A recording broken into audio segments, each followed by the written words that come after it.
En Côte d'Ivoire, Alassane Dramane Ouattara s'enfonce dans la violence. Il recommence à encercler les résidences des leaders de l'opposition. Il recommence à faire traquer les militants, les cadres de l'opposition.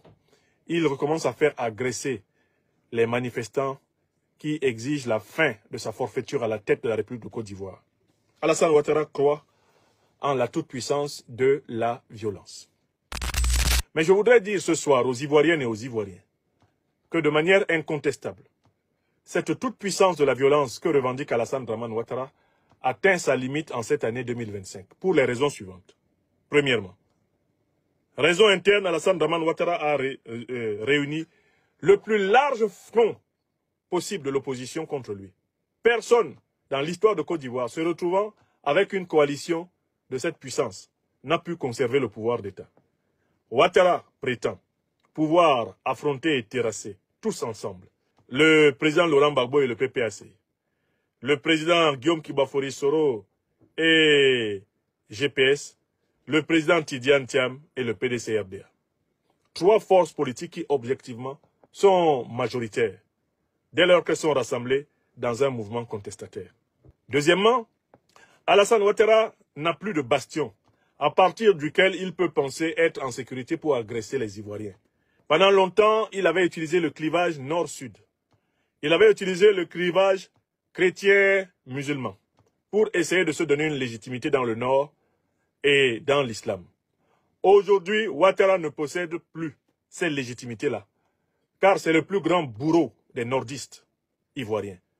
Car Alassane Dramane Ouattara est le plus grand ennemi de toutes les religions, musulmans et chrétiens compris. Jamais les musulmans n'ont été aussi maltraités dans ce pays que sous Ouattara, et jamais les chrétiens n'ont été aussi vulgairement, grossièrement menacés, agressés que sous Ouattara. Ouattara est un individu anti-religieux, c'est un ennemi du monothéisme, c'est un ennemi de la transcendance, c'est un ennemi de Dieu. C'est un serviteur de Shaitan. C'est ce qu'il est, c'est la description, ce n'est pas une insulte. Alassane Ouattara ne peut pas remporter la bataille de la violence cette fois-ci, parce qu'en cette année 2025, il n'a plus de base arrière en Afrique de l'Ouest. Dans sa lutte de conquête du pouvoir des années 90 et 2000, Ouattara pouvait s'adosser sur le Mali pour agir en Côte d'Ivoire. Il pouvait s'adosser sur le Sénégal pour agir en Côte d'Ivoire. La Guinée pour agir en Côte d'Ivoire.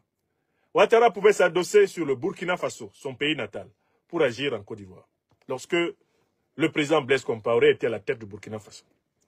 Ouattara pouvait s'appuyer sur le Ghana pour agir en Côte d'Ivoire. Aujourd'hui, Alassane Dramane Ouattara est dans une situation inédite. Ni lui ni ses partisans n'ont de base arrière dans la sous-région.